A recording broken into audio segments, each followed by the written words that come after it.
ಭಯಂಕರವಾಗಿರುವಂಥ ಸಭೆ ನಕಲಿ ಸಭೆ ಆಗದೆ ಒಂದು ಕ್ರೈಸ್ತ ಸಭೆ ಆಗಿದ್ದರೆ ಆ ಸಭೆಯಲ್ಲಿ ಸತ್ಯವೇದವಿರುತ್ತದೆ, ಆರಾಧನೆ ಇರುತ್ತದೆ, ದೇವರ ವಾಕ್ಯವಿರುತ್ತದೆ, ಪ್ರಾರ್ಥನೆ ಇರುತ್ತದೆ. ಸಾವಿರಾರು ಜನರು ಆ ಸಭೆಯ ಸದಸ್ಯರಾಗಿರುತ್ತಾರೆ.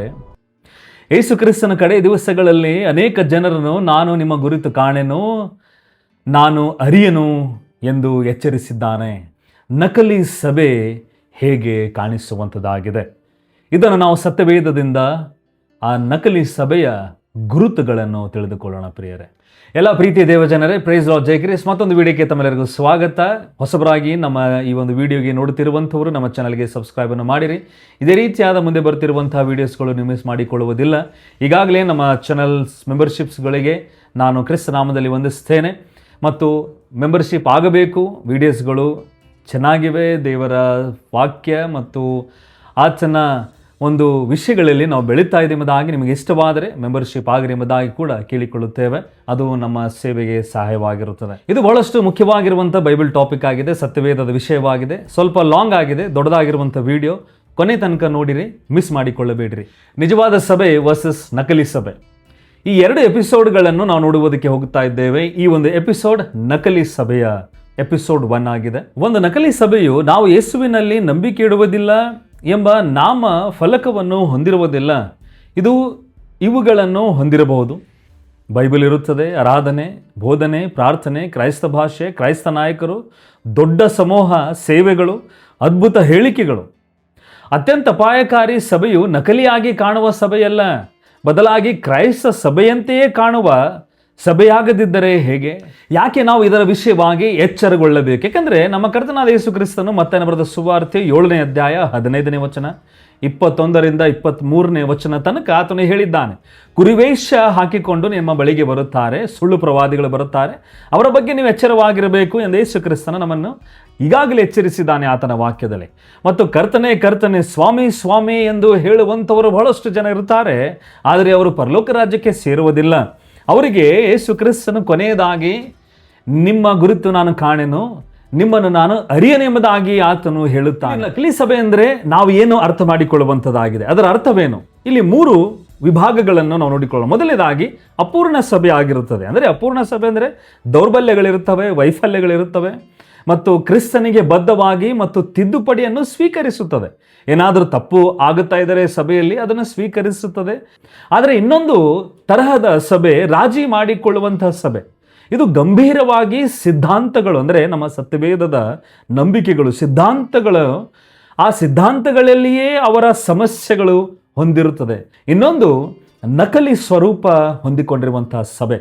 ಇದು ಕ್ರೈಸ್ತ ಗುರುತನ್ನು ಉಳಿಸಿಕೊಳ್ಳುತ್ತಲೇ ಕ್ರಿಸ್ತನ ಸತ್ಯ, ಸುವಾರ್ತೆ, ಪವಿತ್ರತೆ ಮತ್ತು ಅಧಿಕಾರದಿಂದ ಗುಣನೀಯವಾಗಿ ದೂರ ಸರಿಯುತ್ತಾ ಹೋಗುತ್ತಾ ಇರುತ್ತದೆ.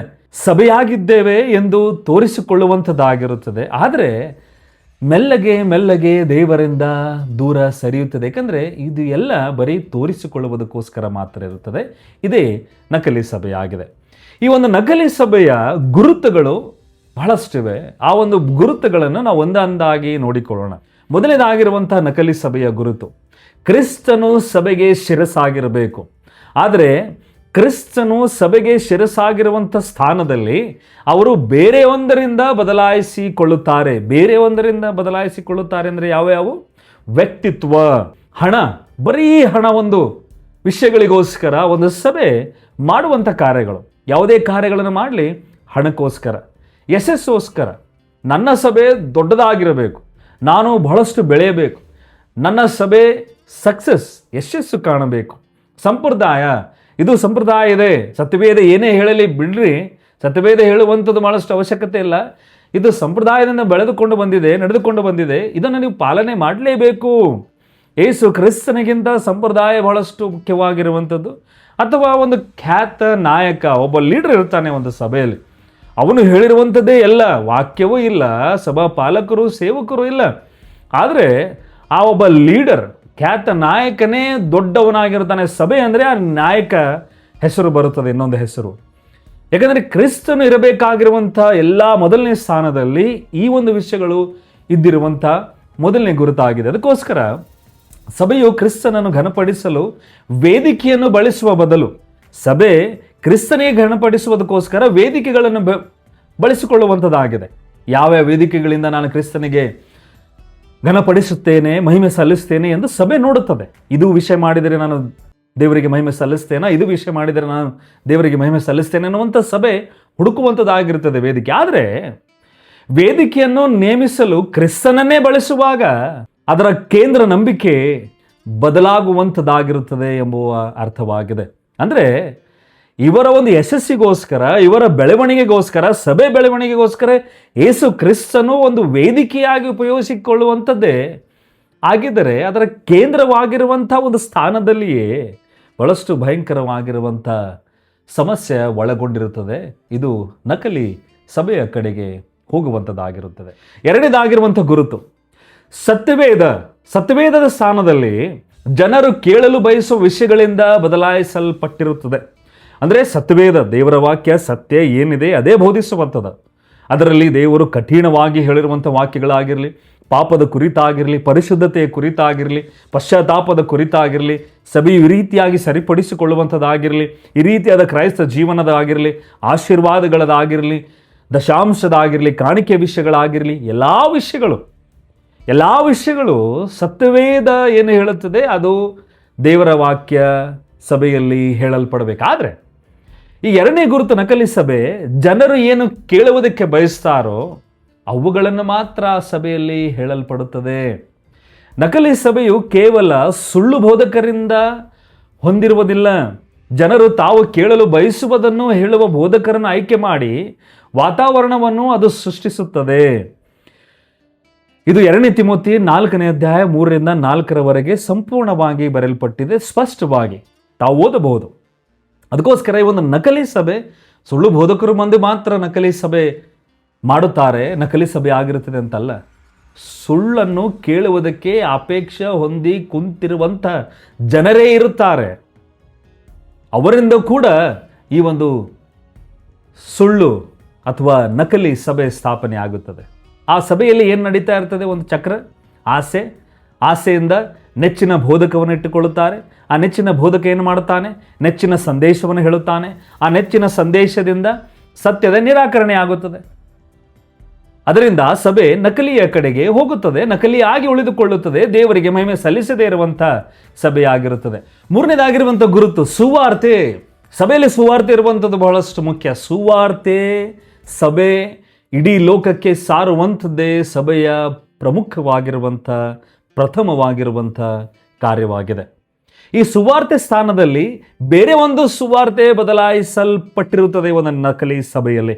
ಬೇರೆ ಒಂದು ಸುವಾರ್ತೆ ಎನ್ನುವಂಥ ಪದ ಗಲಾತ್ಯ 1ನೇ ಅಧ್ಯಾಯ 6ರಿಂದ 9ರವರೆಗೆ ಅಲ್ಲಿ ಹೇಳಿರುವಂಥ ವಾಕ್ಯ ಏನಾಗಿದೆ ಪ್ರಿಯರೇ? ನಾವೇ ಎಲ್ಲ ದೇವದೂತನು ಬಂದು ಕೂಡ ನಾವು ಹೇಳಿರುವಂಥ ಸುವಾರ್ತೆಯನ್ನು ಬಿಟ್ಟು ಬೇರೆ ಒಂದು ಸುವಾರ್ತೆ ನಿಮಗೆ ಹೇಳಿದರೆ ಅವನು ಅಲ್ಲೇ ಶಾಪಗ್ರಸ್ತನಾಗಿರಲಿ. ಅಂದರೆ ನಮ್ಮ ಸತ್ಯವೇದ ದೇವರ ವಾಕ್ಯ ಸ್ಪಷ್ಟವಾಗಿ ತಿಳಿಸುತ್ತದೆ. ಯೇಸು ಕ್ರಿಸ್ತನು ಪ್ಲಸ್ ಸಂಪತ್ತು. ಯೇಸು ಬೇಕು ಆದರೆ ಸಂಪತ್ತು ಬೇಕು. ಯೇಸು ಬೇಕು ಆದರೆ ಯಶಸ್ಸು ಬೇಕು. ಯೇಸು ಬೇಕು ಆದರೆ ವೈಯಕ್ತಿಕ ನೆಮ್ಮದಿ ಬೇಕು. ಯೇಸು ಕ್ರಿಸ್ತನು ಬೇಕು ನಿರಂತರವಾಗಿರುವಂಥ ಅದ್ಭುತಗಳೇ ಬೇಕು. ಈ ತಿಂಗಳ ಅದ್ಭುತಗಳೇ ಬೇಕು, ಮುಂದಿನ ತಿಂಗಳ ಅದ್ಭುತಗಳೇ ಬೇಕು. ಬರೀ ಅದ್ಭುತಗಳೇ ನಡೀತಾ ಇರಬೇಕು ನಮ್ಮ ಜೀವನದಲ್ಲಿ. ಯೇಸು ಮತ್ತು ಸ್ವಯಂ ತೃಪ್ತಿ. ನಾವು ಮಾತ್ರ ಸ್ವಯಂ ತೃಪ್ತರಾಗಿರಬೇಕು. ಯೇಸು ಕ್ರಿಸ್ತನು ಬೇಕು ಆದರೆ ನಾವು ತೃಪ್ತರಾಗಿರುವಂಥದ್ದು ಬಹಳಷ್ಟು ಅವಶ್ಯಕತೆ ಇದೆ ಅಲ್ವಾ?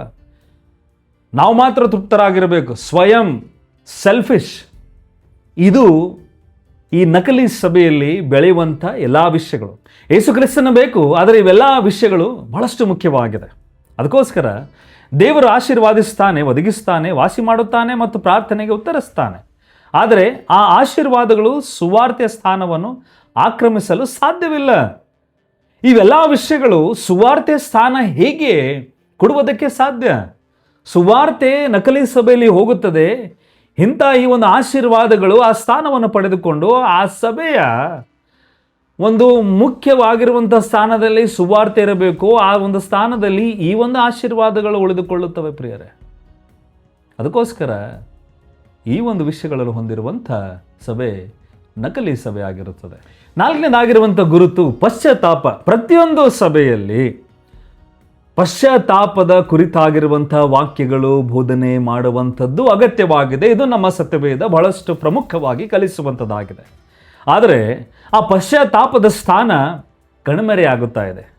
ಸತ್ಯವೇದದ ಸಂದೇಶ ದೇವರು ನಿನ್ನನ್ನು ಪ್ರೀತಿಸ್ತಾನೆ ಮತ್ತು ಆತನ ಕೃಪೆಯು ನಿನ್ನನ್ನು ಪಶ್ಚಾತ್ತಾಪ ಮತ್ತು ರೂಪಾಂತರಕ್ಕೆ ಕರೆಯುತ್ತದೆ. ಮತ್ತಾಯ 4:17, ಅಪೊಸ್ತಲ ಕೃತ್ಯಗಳು 2:38. ಕೃಪೆಯು ಪಾಪದಿಂದ ದೂರವಿರಲು ಕಲಿಸುತ್ತದೆ. ಆದರೆ ಈ ಒಂದು ನಕಲಿ ಸಭೆಯಲ್ಲಿ ದೇವರು ನಿನ್ನನ್ನು ಪ್ರೀತಿಸ್ತಾನೆ, ಹಾಗಾಗಿ ನೀನು ಹೇಗೆ ಜೀವಿಸುತ್ತೀಯಾ ಎಂಬುದರ ಬಗ್ಗೆ ನೀನು ಚಿಂತಿಸಬೇಡ. ಅಂದರೆ ಅರ್ಥ, ನೀನು ಯಾವ ಪಾಪಗಳನ್ನು ಮಾಡ್ತಾ ಇದ್ದೀನಿ ನೀನು ಚಿಂತಿಸಬೇಡ, ಯಾಕಂದರೆ ದೇವರು ಪ್ರೀತಿಸ್ತಾ ಇದ್ದಾನೆ. ನೀನು ಪರಿಶುದ್ಧತೆ ಜೀವನವನ್ನು ಜೀವಿಸ್ತಾ ಇಲ್ಲವೋ, ಚಿಂತಿಸಬೇಡ, ದೇವರು ನಿನ್ನನ್ನು ಪ್ರೀತಿಸ್ತಾನೆ. ನೀನು ಪಶ್ಚಾತ್ತಾಪ ಪಡ್ತಾ ಇಲ್ಲೋ, ಚಿಂತಿಸಬೇಡ, ದೇವರು ನಿನ್ನನ್ನು ಪ್ರೀತಿಸ್ತಾ ಇದ್ದಾನೆ. ಅದಕ್ಕೋಸ್ಕರ ಈ ಒಂದು ಪಶ್ಚಾತ್ತಾಪದ ಸ್ಥಾನ ಕಣ್ಮರೆ ಆಗುವಂಥದ್ದು ಈ ಒಂದು ವಿಷಯಗಳಿಗೋಸ್ಕರ. ಯಾಕಂದರೆ ನೀವು ಪಶ್ಚಾತ್ತಾಪ ಪಡ್ರಿ, ನೀವು ಪಾಪಗಳನ್ನು ಮಾಡ್ತಾ ಇದ್ದೀರಿ, ಈ ರೀತಿಯಾಗಿ ತಪ್ಪುಗಳನ್ನು ಮಾಡ್ತಾ ಇದ್ದೀರಿ, ಸರಿಪಡಿಸಿಕೊಳ್ಳಿರಿ ಎಂಬುದಾಗಿ ಅಲ್ಲಿರುವಂಥ ಸೇವಕನು ಆ ಒಂದು ಜನರಿಗೆ ತಿಳಿಸಿದರೆ ಏನಾಗುತ್ತದೆ? ಆ ಜನರು ಬರುವುದಿಲ್ಲ, ಆ ಜನರು ಕೊಡುವಂಥ ಕಾಣಿಕೆ ಆ ಸೇವಕನಿಗೆ ಸಿಗುವುದಿಲ್ಲ. ಅದಕ್ಕೋಸ್ಕರ ಆ ಒಂದು ಸುವಾರ್ತೆ, ಆ ಒಂದು ಪಶ್ಚಾತ್ತಾಪದ ಕುರಿತಾದ ಬೋಧನೆಗಳು ಅಲ್ಲಿ ಕಾಣುವುದಿಲ್ಲ, ಕಣ್ಮರೆ ಆಗುತ್ತಾ ಹೋಗುತ್ತಾ ಇರುತ್ತದೆ. ಇದು ಪಾಪವನ್ನು ಸಮರ್ಥಿಸುತ್ತದೆ ಪ್ರಿಯರ. ಇದು ಪಾಪವನ್ನು ಸಾಮಾನ್ಯಗೊಳಿಸುತ್ತದೆ. ಇದು ಪಾಪವನ್ನು ಮತ್ತೆ ಮರು ವ್ಯಾಖ್ಯಾನಿಸುತ್ತದೆ ಎಂಬುದಾಗಿ ನಾವು ನೋಡುತ್ತೇವೆ. ಸತ್ಯವೇದ ಏನು ಹೇಳುತ್ತದೋ ಪಾಪದ ಕುರಿತಾಗಿ ಇಲ್ಲ, ಇವರು ಏನು ಹೇಳುತ್ತಾರೆ ಅದೇ ಮುಖ್ಯವಾಗಿರುತ್ತದೆ. ಪಾಪದ ವಿರುದ್ಧ ಹೋರಾಡುತ್ತಿರುವ ವಿಶ್ವಾಸಿಗೂ ಪಾಪದೊಂದಿಗೆ ರಾಜಿ ಮಾಡಿಕೊಳ್ಳಲು ಕಲಿಸುವ ಧಾರ್ಮಿಕ ವ್ಯವಸ್ಥೆಗೂ ವ್ಯತ್ಯಾಸವಿದೆ. ಐದನೇದಾಗಿರುವಂಥ ಗುರುತು ಶಿಷ್ಯತ್ವ. ಸುವಾರ್ತೆ ಆದಮೇಲೆ ಶಿಷ್ಯತ್ವ. ಪ್ರತಿಯೊಂದು ಸಭೆ ಬರೀ ದೇವರ ಹಿಂಬಾಲಕರನ್ನು, ನಾನು ದೇವರನ್ನು ಹಿಂಬಾಲಿಸ್ತೇನೆ, ನೀವರ ಮಕ್ಕಳು ಶಿಷ್ಯರನ್ನಾಗಿ ಮಾಡಿರಿ ಎಂಬುದಾಗಿ ದೇವರ ವಾಕ್ಯ ಹೇಳುತ್ತದೆ. ಎಲ್ರಿ? ಮತ್ತಾಯ 28:19-20 ಲೂಕ 9:23 ಶಿಷ್ಯರನ್ನಾಗಿ ಮಾಡಿರಿ.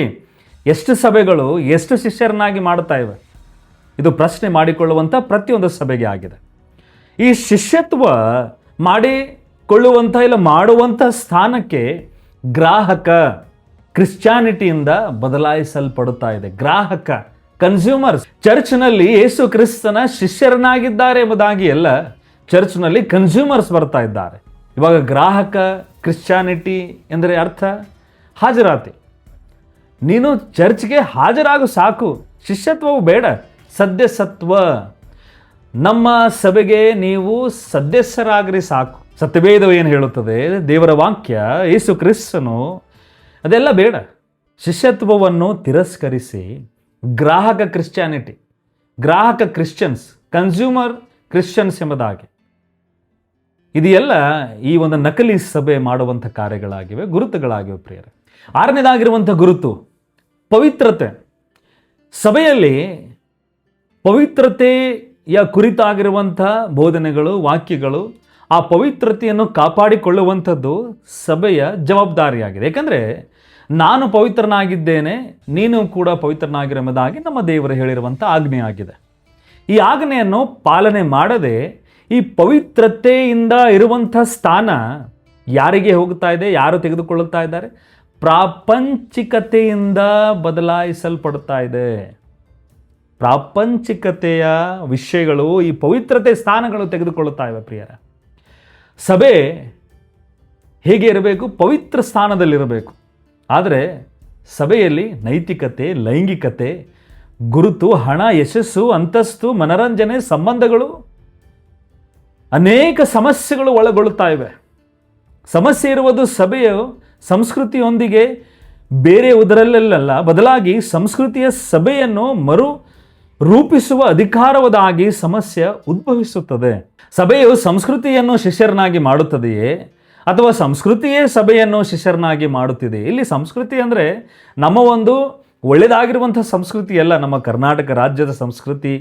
ಸಂಸ್ಕೃತಿ ಅಂದರೆ ಈ ಒಂದು ವಿಷಯಗಳು, ಈ ಸ್ಕ್ರೀನ್ ಮೇಲೆ ಬಂದಿರುವಂಥ ಈ ಒಂದು ಕೆಂಪು ವಿಷಯದಲ್ಲಿ ಬರೆದಿರುವಂಥ ಈ ಒಂದು ಸಂಸ್ಕೃತಿಗಳು, ಅದರ ಒಂದು ಕುರಿತಾಗಿರುವಂಥ ನೈತಿಕತೆ, ಲೈಂಗಿಕತೆ, ಗುರುತು, ಹಣ, ಯಶಸ್ಸು, ಅಂತಸ್ತು, ಮನರಂಜನೆ, ಸಂಬಂಧಗಳು, ನಾನಾ ಥರದ ಪಾಪದ ಕಾರ್ಯಗಳು, ಇವು ಸಭೆಯಲ್ಲಿ ಬರುತ್ತಾ ಇವೆ. ಸಭೆ ಇವುಗಳನ್ನು ಬದಲಾವಣೆಗೊಳಿಸಬೇಕಾಗಿತ್ತು, ಆದರೆ ಇವೇ ಸಭೆಯನ್ನು ಬದಲಾವಣೆಗೊಳಿಸ್ತಾ ಇದೆ. ಪವಿತ್ರತೆ ಕಳೆದು ಹೋಗುತ್ತಾ ಇದೆ. ಸಭೆಯಲ್ಲಿ ಪವಿತ್ರತೆ ಇಲ್ಲ. ಆ ಪವಿತ್ರತೆ ಇರದೇ ಇರುವಂತಹ ಸಭೆ ನಕಲಿ ಸಭೆ ಆಗಿರುತ್ತದೆ. ಏಳನೇದಾಗಿರುವಂಥ ಗುರುತು ನಾಯಕತ್ವವು. ಒಂದು ನಾಯಕತ್ವ ಅಧಿಕಾರ, ಹಣ ಮತ್ತು ಮಹಿಮೆಯ ಬಗ್ಗೆ ಆಗುತ್ತಿರುವಂಥದ್ದಾಗಿರುತ್ತದೆ ಈ ಒಂದು ನಕಲಿ ಸಭೆಯಲ್ಲಿ. ನಾಯಕತ್ವ ಯಾವ ವಿಷಯದ ಕಡೆಗೆ ನಡೆಸಬೇಕು, ಯಾರ ಕಡೆಗೆ ನಡೆಸಬೇಕು? ಯೇಸು ಕ್ರಿಸ್ತನ ಕಡೆಗೆ, ಶಿಲುಬೆಯ ಕಡೆಗೆ. ಸಭೆಯನ್ನು ಕ್ರಿಸ್ತನ ಶಿಷ್ಯರನ್ನಾಗಿ ಕ್ರಿಸ್ತನ ಶಿಲುಬೆಯ ಕಡೆಗೆ ನಡೆಸುವಂಥದ್ದೇ ಒಂದು ನಾಯಕತ್ವ ಹೊಂದಿರಬೇಕು ಪ್ರತಿಯೊಂದು ಸಭೆಯಲ್ಲಿ. ಆದರೆ ಸಭೆಯ ನಾಯಕತ್ವ ಯಾವದಿಂದ ತುಂಬಿ ಹೋಗುತ್ತಾ ಇದೆ, ಮಲಿನವಾಗುತ್ತಾ ಇದೆ. ನನ್ನ ಅಧಿಕಾರ ನಡೆಯಬೇಕು ಈ ಒಂದು ಸಭೆಯಲ್ಲಿ, ನಾನು ಹೇಳಿರುವಂಥದ್ದೇ ಆಗಬೇಕು, ಸಭೆ ಹಣ ಮಾಡಬೇಕು, ಬಹಳಷ್ಟು ಹಣ ಮಾಡಬೇಕು, ಸಭೆಯಲ್ಲಿ ಮಹಿಮೆ ಮಾಡುವಂಥ ಕೆಲಸಗಾರರಿಗೆ ಮಾತ್ರ ಸಿಗಬೇಕು, ನಾಯಕನಿಗೆ ಸಿಗಬೇಕು, ಆ ನಾಯಕತ್ವ ಅಧಿಕಾರಿಗಳಿಗೆ ಮಾತ್ರ ಸಿಗಬೇಕು ಮಹಿಮೆ. ದೇವರಿಗೆ ಮಹಿಮೆ ಬೇಡ. 1 ತಿಮೋತಿ 3 ತೀತ 1. ದಯವಿಟ್ಟು ಈ ವಾಕ್ಯಗಳನ್ನು ಓದ್ರಿ. ಇಲ್ಲಿ ನನ್ನ ಸೇವೆ ಆಗಿದೆ.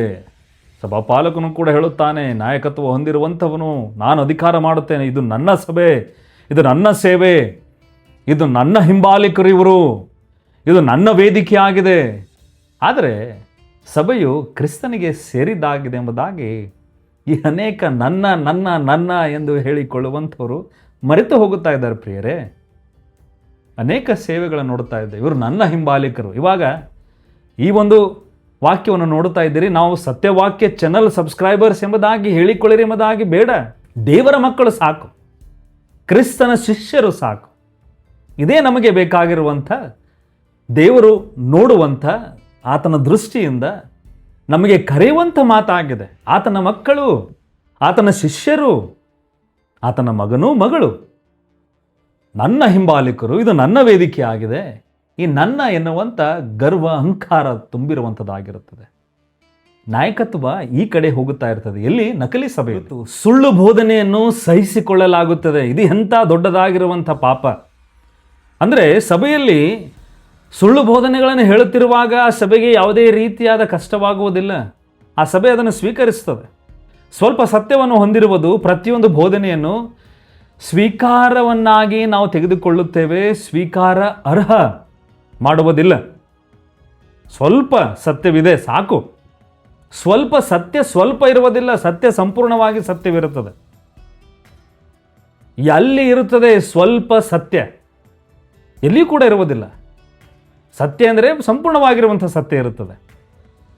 ಅದಕ್ಕೋಸ್ಕರ ಈ ಒಂದು ನಕಲಿ ಸಭೆಯಲ್ಲಿ ಸತ್ಯ ಬೋಧನೆ ಇರುವುದಿಲ್ಲ. ಸುಳ್ಳು ಬೋಧನೆಗಳನ್ನು ಬರ್ತಾ ಇರುವಾಗ ಅದನ್ನು ಸಹಿಸಿಕೊಳ್ಳುವಂಥದ್ದಾಗಿರುತ್ತದೆ. ಸಹಿಸಿಕೊಳ್ಳುತ್ತಾರೆ, ನಡೀತದೆ, ಇರಲಿ ಹೋಗಲಿ, ನಡೀತದೆ. ಒಂದು ಸಾರಿ ಹೇಳಿದ್ದಾರೆ, ಇದು ನಡೀತದೆ. ಅದಕ್ಕೆ ತುವತೈರ ಸಭೆಯಲ್ಲಿ ಪ್ರಕಟಣೆ 2:19-20 ಅವರು ಪ್ರೀತಿ ಮತ್ತು ಸೇವೆಯನ್ನು ಹೊಂದಿದರು, ಆದರೆ ಗಂಭೀರವಾದ ಸುಳ್ಳು ಬೋಧನೆ ಮತ್ತು ಅನೈತಿಕತೆಯನ್ನು ಸಹಿಸಿಕೊಂಡರು.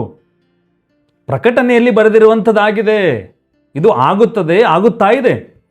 ನಕಲಿ ಸಭೆ ಸುಳ್ಳು ಬೋಧನೆಯನ್ನು ಸಹಿಸಿಕೊಳ್ಳುತ್ತಾ ಇದ್ದಾರೆ.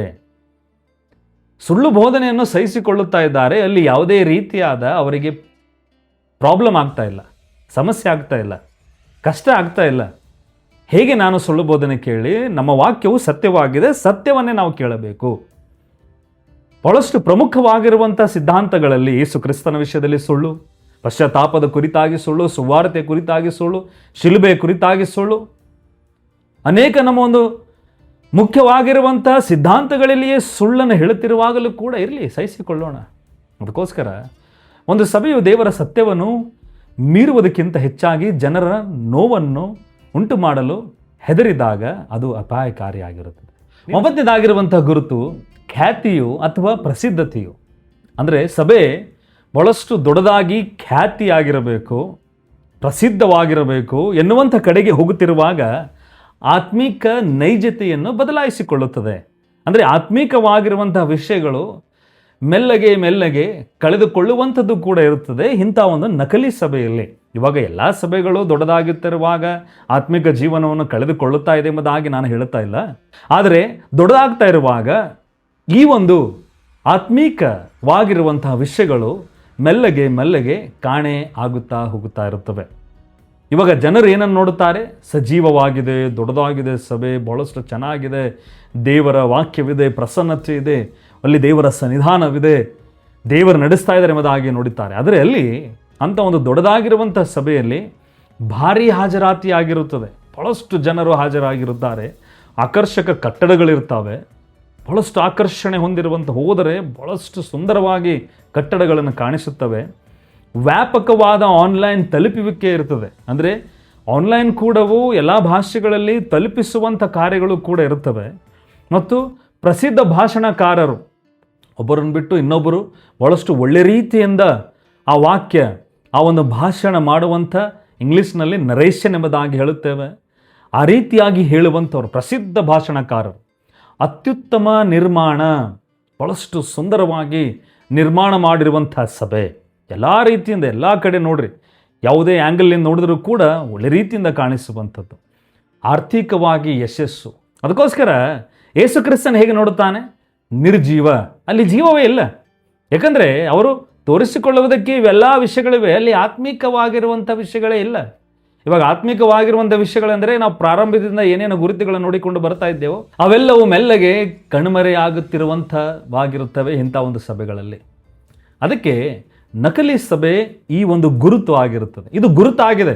ಇವಾಗ ನಾನು ಈ ಒಂದು ಸಭೆಯ ಕುರಿತಾಗಿ ಹೇಳುತ್ತಾ ಇದ್ದಾನೆ, ಈ ಒಂದು ಸಭೆಯ ಕುರಿತಾಗಿ ಹೇಳುತ್ತಾ ಇದ್ದಾನೆ, ಇಲ್ಲ, ಯಾವ ಸಭೆಯ ಹೆಸರು ಕೂಡ ನಾನು ತೆಗೆದುಕೊಂಡಿಲ್ಲ ಪ್ರಿಯರೇ. ಆದರೆ ಗುರುತುಗಳನ್ನು ನಿಮಗೆ ನಾನು ತಿಳಿಸ್ತಾ ಇದ್ದೇನೆ. ದೇವರ ವಾಕ್ಯ ತಿಳಿಸುವಂಥ ಗುರುತಾಗಿದೆ. ಯಾಕಂದರೆ ಪ್ರಕಟಣೆ 3ನೇ ಅಧ್ಯಾಯ 1ನೇ ವಚನದಲ್ಲಿ, ನೀನು ಜೀವ ಉಳ್ಳವನೆಂಬ ಹೆಸರಿದ್ದರೂ ನೀನು ಸತ್ತವನಾಗಿದ್ದಿ ಎಂದು ಸಭೆಗೆ ಹೇಳುವಂಥ ವಾಕ್ಯವಾಗಿದೆ. ಅದಕ್ಕೋಸ್ಕರ ಜನರ ಮುಂದಿರುವ ಖ್ಯಾತಿಯು ಕ್ರಿಸ್ತನ ಮುಂದಿರುವ ಒಪ್ಪಿಗೆಗೆ ಸಮಾನವಿಲ್ಲ. 10ನೇದಾಗಿರುವಂಥ ಗುರುತು ಯಶಸ್ಸು ಪಡೆದುಕೊಳ್ಳಬೇಕು ಎನ್ನುವಂಥ ಒಂದು ವಿಷಯವೇ ಆ ಸಭೆಯಲ್ಲಿರುತ್ತದೆ. ಆ ಯಶಸ್ಸನ್ನು ಪಡೆದುಕೊಳ್ಳುವಂಥ ಮಾರ್ಗದಲ್ಲಿ ಹೋಗುತ್ತಿರುವಾಗ ದೇವರ ಒಪ್ಪಿಗೆ ಎಂದೂ ತಪ್ಪಾಗಿ ಗ್ರಹಿಸಲಾಗುತ್ತದೆ. ಇವಾಗ ದೇವರು ನಮ್ಮ ಸಭೆ ಯಶಸ್ಸಾಗಿ ಮಾಡುವುದಕ್ಕೆ ಹೋಯ್ತಾ ಇದ್ದಾನೆ ಅಂಥ ಒಂದು ಸಮಯದಲ್ಲಿ ದೇವರು ಎಲ್ಲದಕ್ಕೂ ಒಪ್ಪಿಗೆ ಕೊಡ್ತಾ ಇದ್ದಾನೆ ನಮಗೆ ಅಂಥ ಒಂದು ಬೆಳವಣಿಗೆ ಹೊಂದುತ್ತಿರುವಂಥ ಸಭೆ ಅಂದುಕೊಳ್ಳುತ್ತದೆ ಪ್ರಿಯರೇ. ಅದು ತಪ್ಪು ಮಾಡಬಾರದು. ಅದಕ್ಕೋಸ್ಕರ ಅಪಾಯಕಾರಿ ಊಹೆಯನ್ನು ನಾಶಪಡಿಸುವುದು. ನಾವು ಬೆಳೆಯುತ್ತಿದ್ದೇವೆ ಎಂದರೆ ದೇವರು ನಮ್ಮಿಂದ ಸಂತೋಷವಾಗಿದ್ದಾನೆ. ಸಂಖ್ಯೆಗಳು ತಾನಾಗಿಯೇ ಆತ್ಮಿಕ ಆರೋಗ್ಯ. ಸಭೆ ಬರೀ ಸಂಖ್ಯೆಗಳಲ್ಲಿ ಜನರನ್ನು ನಾನು ತುಂಬಿಸಿಕೊಳ್ಳಬೇಕು, ಬಹಳಷ್ಟು ದೊಡ್ಡ ಜನಸಮೂಹದ ಒಂದು ಸಭೆಯನ್ನಾಗಿ ನಾನು ಮಾಡಬೇಕೆಂಬುದಾಗಿ ಸಭೆ ಹೋಗುತ್ತಾ ಇರುವಾಗ ತಾನಾಗಿ ತಾನೇ ಆತ್ಮಿಕ ಆರೋಗ್ಯ ಕಳೆದುಕೊಳ್ಳುತ್ತದೆ. ಸಭೆ ಹಣದ ಕಡೆ ಹೋಗುತ್ತಾ ಇರುವಾಗ ತಾನಾಗಿ ತಾನೇ ದೇವರ ಒಪ್ಪಿಗೆ ಚಿತ್ತ ಕಳೆದುಕೊಳ್ಳುತ್ತದೆ. ಸಭೆ ಜನಪ್ರಿಯತೆ ಕಡೆಗೆ ಹೋಗುತ್ತಾ ಇರುವಾಗ ತಾನಾಗಿ ತಾನೇ ಸತ್ಯವನ್ನು ಕಳೆದುಕೊಳ್ಳುತ್ತದೆ. ಸಭೆ ಪ್ರಭಾವ ನಾನು ಬೀರಬೇಕು, ಈ ಒಂದು ಸೊಸೈಟಿ ಸಮಾಜದಲ್ಲಿ ನಾನು ಪ್ರಭಾವ ಬೀರುವಂಥವರಾಗಿರಬೇಕು, ತಾನಾಗಿ ತಾನೇ ದೇವರೊಂದಿಗಿರುವಂಥ ನಂಬಿಗಸ್ತಿಕೆ ಕಳೆದುಕೊಳ್ಳುತ್ತದೆ.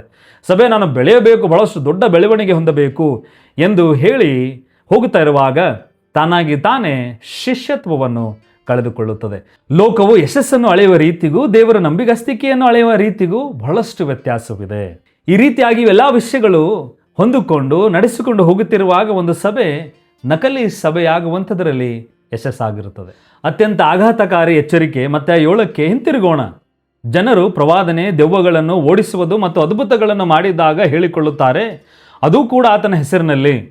ಆದರೂ ಆತನು ಹೇಳುತ್ತಾನೆ, ನಾನು ನಿಮ್ಮನ್ನು ಎಂದಿಗೂ ಅರಿಯನು ಎಂದರ್ಥ. ಅದ್ಭುತಗಳು ಅಸಾಧ್ಯವೆಂದಲ್ಲ, ಬದಲಾಗಿ ಕೇವಲ ಅದ್ಭುತಗಳ ಹೇಳಿಕೆಗಳನ್ನು ಆತ್ಮಿಕ ನೈಜತೆಯ ಅಂತಿಮ ಪರೀಕ್ಷೆ ಆಗಲು ಸಾಧ್ಯವಿಲ್ಲ. ಸತ್ಯವೇದದ ಪರೀಕ್ಷೆಯು ಆಳವಾದದ್ದು. ಸತ್ಯ, ಕ್ರಿಸ್ತನು, ಫಲ, ವಿಧೇಯತೆ, ಪವಿತ್ರತೆ, ನಂಬಿಗಸ್ತಿಕೆ. ಅದಕ್ಕೋಸ್ಕರ ಈ ನಕಲಿ ಮಾದರಿಗಳನ್ನು ನಮ್ಮನ್ನು ನಾವು ಸರಿಪಡಿಸಿಕೊಳ್ಳೋಣ, ತಿಳಿದುಕೊಳ್ಳೋಣ. ನಿಮ್ಮ ಸ್ಕ್ರೀನ್ ಮೇಲೆ ಬಂದಿರುವಂಥ ಈ ಒಂದು ಚಾರ್ಟನ್ನು ನೋಡಿರಿ. ಇದು ಯಾವ ವಿಷಯಗಳು ಗುರುತುಗಳು ಆಗಿರುತ್ತವೆ, ಈಗಾಗಲೇ ನಾವು ನೋಡಿಕೊಂಡಿರುವಂಥ ಎಲ್ಲ ವಿಷಯಗಳು, ಅದರ ಬದಲಾಗಿ ಏನು ನಕಲಿ ಸಭೆ ಹೊಂದಿಕೊಳ್ಳುತ್ತದೆ ಎಂಬುದಾಗಿ ನಿಮ್ಮ ಸ್ಕ್ರೀನ್ ಮೇಲೆ ಬಹಳಷ್ಟು ಸಂಕ್ಷಿಪ್ತವಾಗಿ ಒಳ್ಳೆಯ ವಿವರಣದಲ್ಲಿ ಕೊಟ್ಟಿರುವಂಥದ್ದಾಗಿದೆ. ಮತ್ತು ಇದಾದ ಮೇಲೆ ಈ ಒಂದು ಸಂದೇಶ ಮತ್ತೊಂದು ಸಭಾ ಪಂಗಡವನ್ನು, ಮತ್ತೊಬ್ಬ ಬೋಧಕನನ್ನು ಅಥವಾ ಮತ್ತೊಂದು ಸಭೆಯನ್ನು ಟೀಕಿಸುವುದಕ್ಕೆ ಆಹ್ವಾನವಿಲ್ಲ. ಇದು ಯಾವುದೇ ರೀತಿಯಾದ ಸಭಾ ಪಂಗಡಕ್ಕೆ ನಾವು ಟೀಕಿಸುವಂಥದ್ದು ಹೆಸರು ತೆಗೆದುಕೊಂಡಿಲ್ಲ ಮತ್ತು ಯಾರೇ ಬೋಧಕನ ಹೆಸರು ಕೂಡ ತೆಗೆದುಕೊಂಡಿಲ್ಲ. ಇದು ನಾವು ದೇವರ ವಾಕ್ಯದಲ್ಲಿ ಈ ಒಂದು ಸಭೆಯ ಕುರಿತಾಗಿ ಗುರುತುಗಳ ಒಂದು ವಿಷಯದಲ್ಲಿ ಎಚ್ಚರವಾಗಿರಬೇಕೆನ್ನುವಂಥ ಈ ಒಂದು ಎಲ್ಲ ನಕಲಿ ಸಭೆಯ ಗುರುತುಗಳನ್ನು ನಾವು ತಿಳಿದುಕೊಂಡಿದ್ದೇವೆ. ಪ್ರಶ್ನೆ ಕೇವಲ ಏನು? ಅವರ ಸಭೆಯು ಸತ್ಯವೇದ ಆಧಾರಿತವೇ ಎಂಬುದಲ್ಲ, ಬದಲಾಗಿ ನಾನು ಕ್ರಿಸ್ತನನ್ನು ಹಿಂಬಾಲಿಸುತ್ತಾ ಇದ್ದೇನೆಯೇ ಎಂಬುವುದು. ಒಂದು ವೇಳೆ ಈ ಪ್ರಶ್ನೆ ನೀವು ಕೇಳಿದರೆ, ಈ ಪ್ರಶ್ನೆ ಕೇಳಿದ್ದಾಗ ನೀವಿರುವಂಥ ಸಭೆಯು ನಿಜವಾದ ಸಭೆಯಾಗಿದೆಯೋ, ಕ್ರಿಸ್ತನ ಸಭೆಯಾಗಿದೆಯೋ, ನಕಲಿ ಸಭೆಯಾಗಿದೆ ಎಂಬುದಾಗಿ ನಿಮ್ಮ ಕಣ್ಣಿಗೆ ನಿಮಗೆ ಅನಿಸುತ್ತದೆ. ಈ ಒಂದು ಪ್ರಶ್ನೆಯೊಂದಿಗೆ ಕೆಲವು ಸ್ವಯಂ ಪರಿಶೀಲನೆ ಮಾಡಿಕೊಳ್ಳುವಂಥ ಪ್ರಶ್ನೆಗಳು: ನಾನು ಕ್ರಿಸ್ತನನ್ನು ಹಿಂಬಾಲಿಸ್ತಾ ಇದ್ದೇನೆಯೇ ಅಥವಾ ಕೇವಲ ಆತನ ಹೆಸರನ್ನು ಹೊತ್ತಿಕೊಂಡು ಹೋಗುತ್ತಾ ಇದ್ದೇನೆಯೇ? ನಾನು ಸತ್ಯವೇದದಿಂದ ಶಿಷ್ಯನಾಗುತ್ತಾ ಇದ್ದೇನೆಯೇ ಅಥವಾ ಸಂಸ್ಕೃತಿಯಿಂದ ಹೋಗುತ್ತಾ ಇದ್ದೇನೆಯೇ? ನಾನು ಕ್ರಿಸ್ತನನ್ನೇ ಹುಡುಕುತ್ತಾ ಇದ್ದೇನೆಯೇ ಅಥವಾ ಕ್ರಿಸ್ತನು ನನಗೆ ಏನು ಕೊಡಬಲ್ಲನು ಅದನ್ನು ಮಾತ್ರ ನಾನು ಹುಡುಕುತ್ತಾ ಇದ್ದೇನೆಯೇ? ನಾನು ಶಿಷ್ಯನಾಗುತ್ತಾ ಇದ್ದೇನೆಯೇ ಅಥವಾ ಕೇವಲ ಸಭೆಯ ಗ್ರಾಹಕನಾಗುತ್ತಾ ಇದ್ದೇನೆಯೇ? ಈ ಒಂದು ಕೆಲವು ಪ್ರಶ್ನೆಗಳನ್ನು ಕೇಳಿಕೊಂಡು ನಿಮ್ಮನ್ನು ನೀವು ಪರಿಶೀಲಿಸಿಕೊಳ್ಳಿರಿ. ಇದರ ಉತ್ತರ ಸಿಕ್ಕಿದರೆ ನಿಮಗೆ ಅರ್ಥವಾಗುತ್ತದೆ ನಕಲಿ ನಿಜವಾದ ಸಭೆಯ ಕುರಿತಾಗಿ. ಅದಕ್ಕೋಸ್ಕರ ಕೊನೆಯದಾಗಿ, ಅತ್ಯಂತ ಅಪಾಯಕಾರಿ ವಂಚನೆಯು ನಮಗೆ ಯೇಸುವಿನ ಅಗತ್ಯವಿಲ್ಲ ಎಂದು ಬಹಿರಂಗವಾಗಿ ಹೇಳುವ ಸಭೆಯಲ್ಲ. ಅದು ಕರ್ತನೇ ಕರ್ತನೇ, ಯೇಸುವೇ ಯೇಸುವೇ ಎಂದು ಹೇಳುತ್ತಲೇ ಇರುವ ಮತ್ತು ಯೇಸು ಆಜ್ಞಾಪಿಸಿದ ಎಲ್ಲದರಿಂದಲೂ ಮೆಲ್ಲನೆ ದೂರ ಸರಿಯುವ ಸಭೆಯಾಗಿದೆ. ನಾವು ನಕಲಿ ಸಭೆಯು ಅಪಾಯಗಳನ್ನು ಗುರುತಿಸಬಹುದಾದರೆ ಯೇಸು ನಿಜವಾಗಿಯೂ ಕಟ್ಟಿದ ಸಭೆಯು ಹೇಗೆ ಕಾಣಿಸುತ್ತದೆ? ಇವಾಗ ನಿಜವಾದ ಸಭೆ ಹೇಗೆ ಇರುತ್ತದೆ? ನಿಜವಾದ ಸಭೆಯ ಗುರುತುಗಳೇನಾಗಿರುತ್ತವೆ? ಆ ನಿಜವಾದ ಸಭೆಯ ಗುರುತು, ನಂಬಿಗಸ್ತ ಸತ್ಯವೇದದ ಆಧಾರಿತ ಸಭೆಯ ಗುರುತುಗಳೆಲ್ಲವೂ ಯಾವ್ಯಾವು ಎನ್ನುವಂಥ ವಿಷಯಗಳು ನಾವು ಮುಂದಿನ ವಿಡಿಯೋ, ಬರ್ತಿರುವಂಥ ಪಾರ್ಟ್ 2 ವಿಡಿಯೋ ನಿಜವಾದ ಸಭೆ ಎಲ್ಲಿ ನಾವು ನೋಡಿಕೊಳ್ಳೋಣ, ಕೇಳಿಕೊಳ್ಳೋಣ. ಮತ್ತು ಅದೇ ರೀತಿಯಾಗಿ ಮುಂದಿನ ವಿಡಿಯೋದಲ್ಲಿ ಮತ್ತೆ ಭೇಟಿಯಾಗೋಣ. ಅಲ್ಲಿ ತನಕ ದೇವರ ಪರಿಶುದ್ಧ ಪ್ರಸನ್ನತೆ ನಿಮ್ಮೆಲ್ಲರ ಜೊತೆ ಇರಲಿ. ಎಲ್ಲರಿಗೂ ಪ್ರೈಸ್ ಲಾರ್ಡ್, ಜೈ ಕ್ರಿಸ್ತ್, ಆಮೇನ್.